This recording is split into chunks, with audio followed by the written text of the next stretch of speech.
So over the last 2 days, the kids and I collected dandelions to make one of our favorites, dandelion syrup. So I'm going to show you guys how to make that. The first step is collecting your dandelions. You're going to want between 125 and 300. I usually end up with about 250. So if you have people to recruit to help you pick, it will definitely make the time go faster. But so here we go. Let's make some dandelion syrup.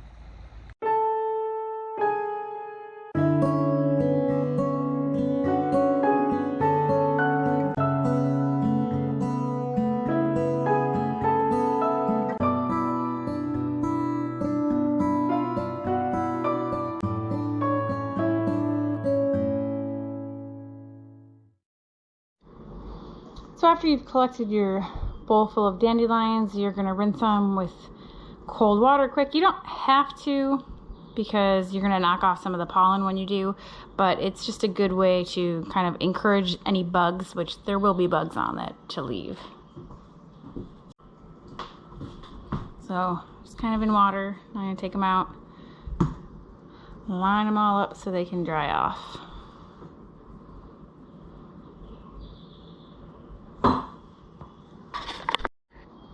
So now I just need to leave these to dry up for a while and give all those gross bugs a chance to crawl away. And I will come back to this probably in a few hours and do the next step. Okay, so apparently when I recorded this originally, it didn't work very well. But after you have all your dandelions collected, you're going to want to take the green parts off. The easiest way to do it is with the scissors, but you can also just pinch it off. I can do it one-handed. And then you want to remove as much of the green as you can. A little bit of it is okay,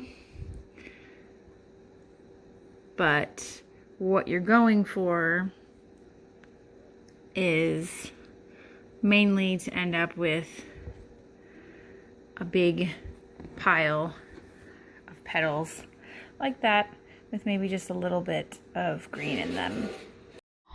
Okay, we got all of the dandelions cut up. I definitely think using the scissors is the easiest way to go. Now the next step is to cover these with water, put them on the oven, and bring it up to a boil. Let it boil for about a minute and then shut that off. So that's what we're going to do next. Okay, so this has had about a minute to boil. So I am going to shut it off, remove it from the heat. It looks really gross, but don't worry. It's the final product we're after, not this hot mess of grossness. So I'm going to let this cool on the oven, and then I will, once it's fully cooled, I will cover it and put it into the fridge, and it needs to sit in the fridge overnight. So we will pick this back up tomorrow morning.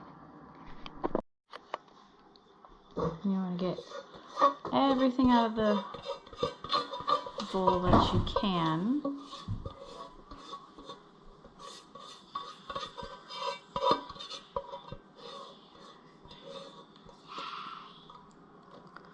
And then you're going to press the flowers to get all of the liquid out as good as you can. So I got all that squeezed out. I did end up picking it up, and well, apparently after letting it sit for a minute, there's more. If you kind of pick it up and squeeze it, you're going to get, I think, a little bit better at getting all the liquid out.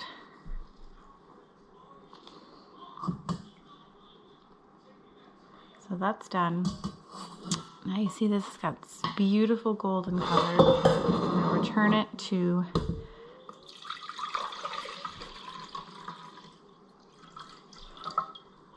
my pot here.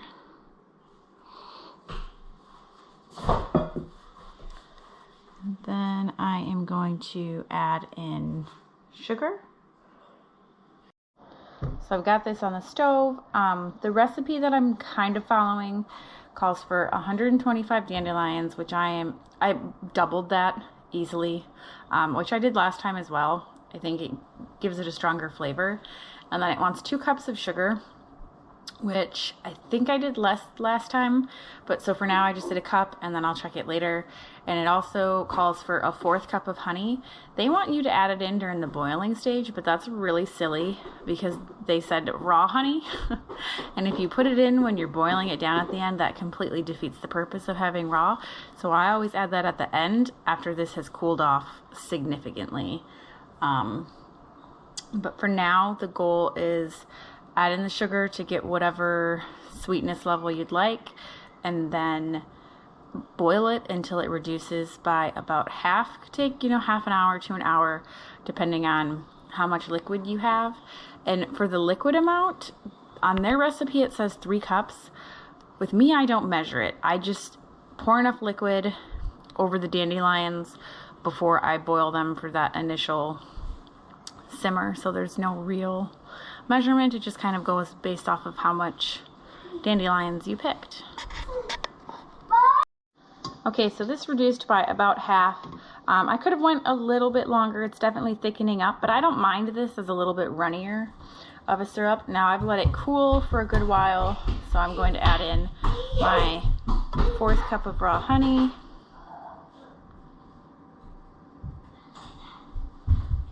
And then get that all mixed in.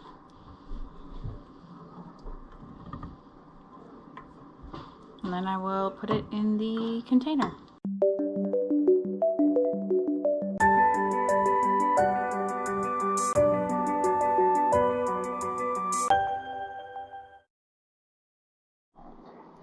So here's what I ended up with. These are my bigger jars that I used from when I was doing maple syrup. I think these are 16-ounce jars. I think so. So not a lot for that, but it's so delicious. Now I just need to put it in the fridge and let it thicken up a little bit, and I'll probably do another batch later on this year without adding honey in, because the honey does change the flavor a little bit. So if you're really wanting the pure dandelion flavor, I would not add honey. Just do a little bit more sugar if you think it's not sweet enough. But yeah, this is really good. May even be my favorite over my maple syrup because it's that delicious. Okay, so it's a few hours later, so this has thickened up a little bit. So I just wanted to show you, like I said, it's the middle of the day now. I don't have pancakes or anything to pour this on. I'll just show you. It's definitely thinner than a store-bought syrup would be, but it thickens. And like I said, you can boil it to whatever thickness you want. Keep in mind, as you're cooking it, that it's going to be thinner when it's hot. My hands are stained from dirt from the garden. I promise they're clean. They're just stained. But yeah, it's really great. It's just got a lightly floral taste. And you do taste the honey a little bit, but not a lot. So if you're not a fan of the taste of honey, or you don't want it in there, you just want to taste the dandelion flavor, then I would just skip that. But yeah, it's really lovely. Use it pancakes, waffles, French toast, in teas, whatever you like. Hope you guys try it. Let me know what you think.